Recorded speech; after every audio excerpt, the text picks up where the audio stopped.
Good morning, friends. I hope you're having a great day. This week we're working on a big garden redesign. We're going to remove all of the raised beds from in front of the garden library and place them on the left-hand side. They're going to be in full sun in this location, and then we're going to completely transform the front of the library into the book nook that I've been telling you about for a few months now, maybe even half a year. So the first thing that we need to do is remove all of my Sharing Grace dahlias from these front raised beds.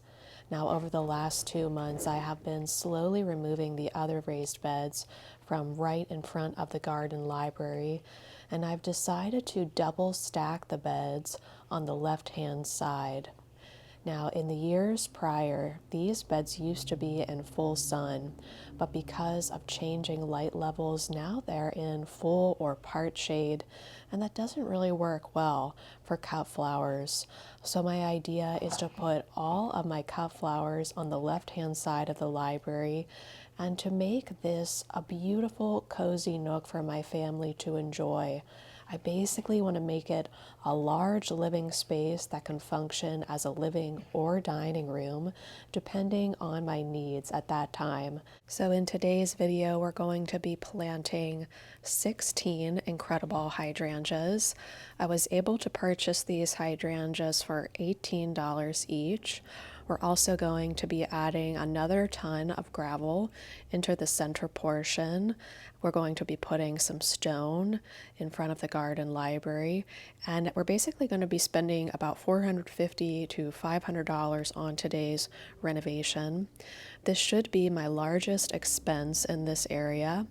After today's video, we'll have the bones down, and then in future weeks, in about 2 weeks' time, we're going to come in with a lot of bulbs and then finally add in perennials. And I think I'm going to save the evergreens for next season just so I can save up a little bit more money.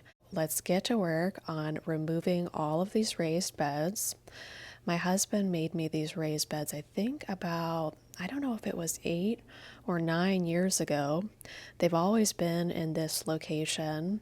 And as the cryptomeria has grown larger and larger, it really blocks a lot of the midday sun. Then once we had the library moved forward, it blocked a lot of the late day sun. And so really we're left with almost a part sun to part shade area. For that reason, I decided to go with incredible hydrangeas because I knew that they could handle changing light levels. If we lose another tree in the future, they can take full sun. If it gets shadier, they can take part shade in my area.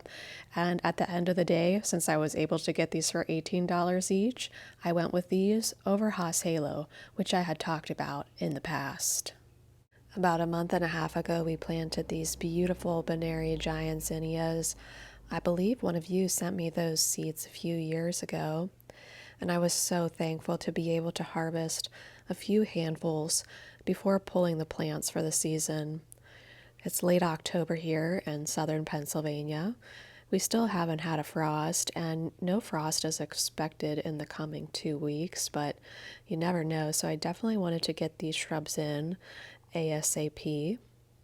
So I'm leveling the area where we're going to be putting more gravel, and I'm mounding up the area where I'm going to be placing the incredible hydrangeas.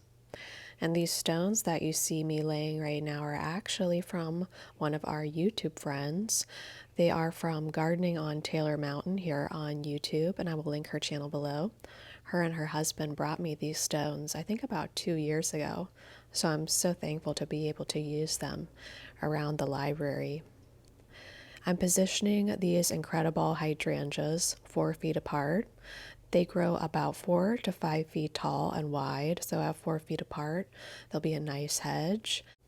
I wanted to choose a hydrangea that at its mature height was something that would conceal you when sitting in the book nook, But when you stood up, you were able to look over those hydrangeas and see what was blooming over in my double stacked raised bed garden. So I was very particular about the type of hydrangea that I chose for this area, and I knew at 4 to 5 feet is where I really needed to land. So Haas Halos still would have been a good choice, but it was really a financial decision to go with Incredible because I got them for $18. And also when I went to look for Haas Halo, I only found one, and I needed 16 total to cover the entire book nook. So we had another ton of gravel delivered. I'm using 3/8 of an inch River Jack over in this area. It cost me, I think, about $112 delivered. I'm not sure if that's a good price or not. Let me know what you pay in your area for 1 ton of gravel.